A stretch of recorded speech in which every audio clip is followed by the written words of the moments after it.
Intellectual person है, राजनीतिक और सामाजिक क्षेत्र से आपका बहुत ज़्यादा लगाव रहा है। क्या लगता है जो इस बार 24 का जो लोकसभा चुनाव होने वाला है, इसमें बिहार में दोनों पक्ष, सत्ताधारी और विपक्ष के द्वारा दावा किया जा रहा है, और वो भी दावा किया जा रहा है 40 सीट है और 40 सीट जीतने का दावा किया जा रहा है। कैसा लग रहा है इस बार का रिजल्ट कैसा होगा? पहले आप लोग मेरा इंटरव्यू लेने आए, इसके लिए आप तमाम पत्रकारों को हार्दिक बधाई, अभिनंदन और आपका स्वागत।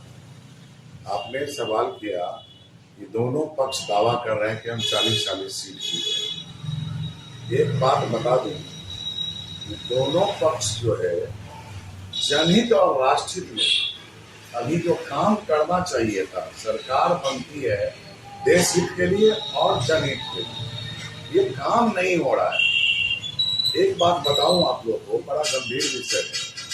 85% संसाधन 200 से 400 परिवार के हाथ में चला गया, और 15% संसाधन में ये 85% आबादी जी रही है, जीवन यापन कर रही है। इसमें आपका पूरा पार्लियामेंट, पूरा दोनों सदन, पूरा सुप्रीम कोर्ट, हाई कोर्ट, तमाम प्रशासन के लोग, ये सभी लोग इसी 15% संसाधन में जी रहे हैं। दुर्भाग्य की बात है कि इस देश का सरकारें तो बनती रही अभी तक, किंतु किसी सरकार ने ये जो आर्थिक गैर बराबरी है 85% और 15%, इस खाई को काम करने का किसी ने अभी तक कोई प्रयास नहीं किया, चाहे वो सत्ता में रहा हो या विपक्ष में रहा हो। ये बहुत बड़ा मुद्दा है। 85% संसाधन तो लोग, देश के लोग 15% संसाधन में जी रहे हैं, और 71 साल हो गया, और किसी सरकार ने इसकी पहल नहीं की कि ये जो आर्थिक गैर बराबरी है इसको कम कैसे किया जाए।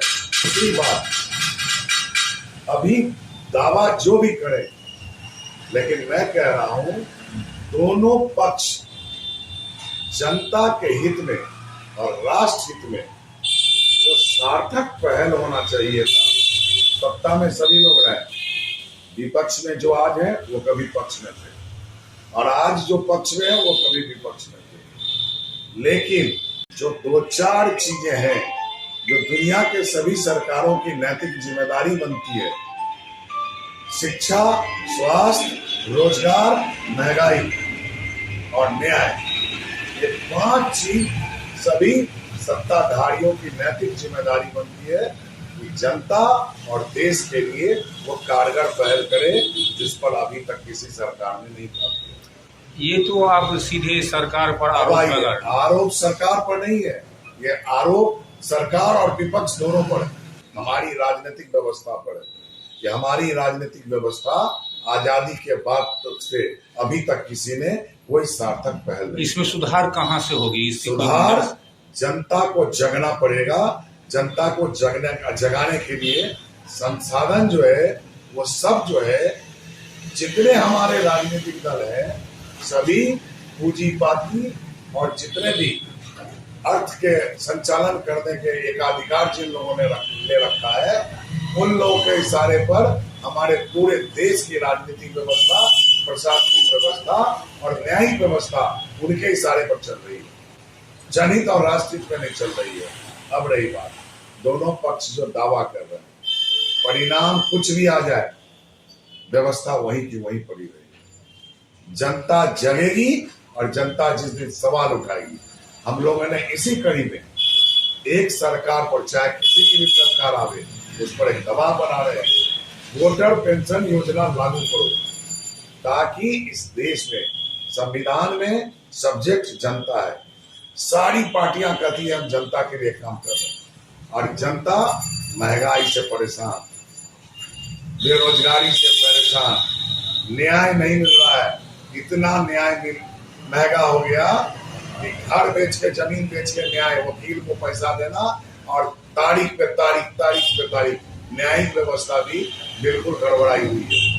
गरीब आदमी को कभी न्याय नहीं मिलेगा। राजनीति का व्यापारीकरण हो गया, तमाम राजनीतिक दल टिकटें बेच रहे हैं, व्यापार बना दिया राजनीति को इस देश की व्यवस्था में। मेरा कहना है, अगर वोटर पेंशन योजना लागू कर दिया गया और देश के हर वोटर को अगर 6,000 प्रति माह दिया गया तो सालाना बजट 3 लाख करोड़ का बनता है। लेकिन ये इस तरह की एक बहुत बेहतर बात आप बोले हैं कि वोटर को पेंशन मिलना चाहिए। मैं भी एक वोटर हूँ तो मुझे भी पेंशन मिलेगा अगर वोटर पेंशन लागू हुआ तो। लेकिन इस तरह की मुफ्तखोरी की जो है सो आदत लगती जा रही है। जिसको 6,000 पेंशन मिलेगा वह कहीं ना किसी पंचायत में, कहीं ना किसी वो ब्लॉक में, कहीं ना कहीं जिला परिषद में, और सारे वोटरों को जिसको पेंशन मिलेगा वहाँ की प्रशासनिक व्यवस्था वहाँ के। आज एक बात पूछते हैं, अगर इन वोटरों को सिर्फ प्लांटेशन में लगा दिया जाए तो हिंदुस्तान का प्लांटेशन इतना बढ़ जाएगा, साल 2 साल के अंदर इतने पेड़ लग जाएंगे कि पूरी दुनिया को लकड़ी एक्सपोर्ट कर सकता है भारत। हम नहीं कह रहे मुफ्तखोरी, उससे काम लीजिए ना। जिस पंचायत में उस पंचायत की साफ सफाई, उसका वृक्षारोपण से लेकर के उसके कृषि सरकार तो ये सब काम करवाती है, वृक्षारोपण करवाती है, करवा रही है, लेकिन सब बिचौलिए घुसे हुए हैं। वृक्षारोपण के नाम पर अगर 400 करोड़ आवंटित हुआ, 300 करोड़ घूस में गया, 100 करोड़ कागज पर जमीन पर काम हुआ, 300 करोड़ लूट हुआ, 400 करोड़ का बजट बना। ये तो हमारे जनप्रतिनिधि को, पदाधिकारी को भी ध्यान देना चाहिए, या जो जिनको जिम्मेवारी दी जाती है उनको नैतिक जिम्मेवारी संयोग है।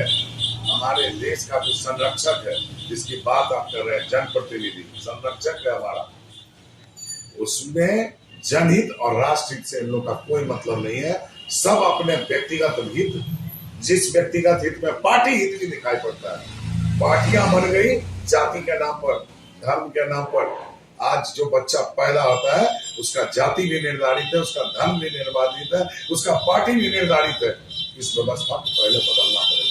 क्या बात है कि बड़े बड़े उद्योगपति, अफसर, रिटायर्ड अफसर जो होते हैं, बैंकर होते हैं, IAS IPS होते हैं, और CGI भी, भारतीय CGI के जो कुछ भी है, वो लोग राजनीति में आ जाते हैं, फिर वो वोट लेते हैं और मंत्री सांसद बनने के। आखिर इतनी उतावल क्यों रहते हैं? आप ये जो प्रशासन में जो रिटायर होते हैं उनको मालूम है कि सम्मान और पैसे के आमदनी का स्रोत राजनीतिक व्यवस्था है।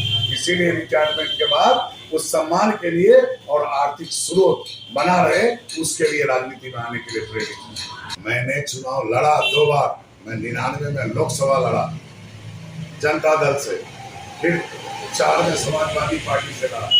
मेरे लिए चुनाव में अमर सिंह आए, जया प्रदा आई, मुलायम सिंह आए, मैं यहाँ का था।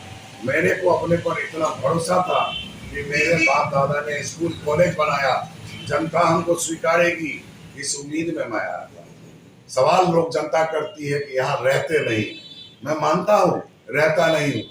जनता को अच्छा प्रतिनिधि चुनना चाहिए, रहने वाला नहीं, काम करने वाला प्रतिनिधि चुनना चाहिए। जनता सवाल क्यों नहीं करती है कि हमको उस DM को भेजो जो यहाँ 20 साल रहेगा, उसी को हम DM मानेंगे, हम डिस्ट्रिक्ट जज उसी को मानेंगे, हम सिविल सर्जन उसी को मानेंगे? क्यों नहीं कहती है कि हमारा स्थानीय डॉक्टर सिविल सर्जन बनेगा? जनता उसको स्वीकार करती है, लेकिन नेता के समय में वो चरित्र नहीं देखती है। उसको जनता का ये सोच बदलना पड़ेगा। अपना प्रतिनिधि ईमानदार, चरित्रवान, शिक्षित, राष्ट्रभक्त और तटस्थ होके राष्ट्रहित और जनहित में सोचने वाले व्यक्ति को जब तक जनता जनप्रतिनिधि नहीं बनाएगी, ये व्यवस्था सुधरने वाली नहीं है। और तमाम भ्रष्टाचारी, माफिया, सबका अपना सिंडिकेट है।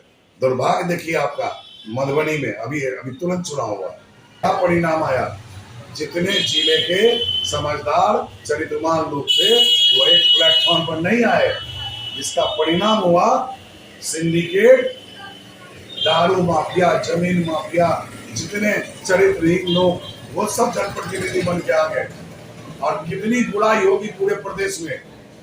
यहाँ मधुबनी जिला को एक शिक्षित, एक सभ्य समाज माना जाता था। ये जिला जो है वैचारिक रूप से परिपूर्ण जिला है, लेकिन इस पूरे जिला को अभी 5 साल अपमान झेलना पड़ेगा। आपने अपना मेयर किस तरह का बनाया, आप सोचिए। क्या इस बार आप चुनाव में आ रहे हैं?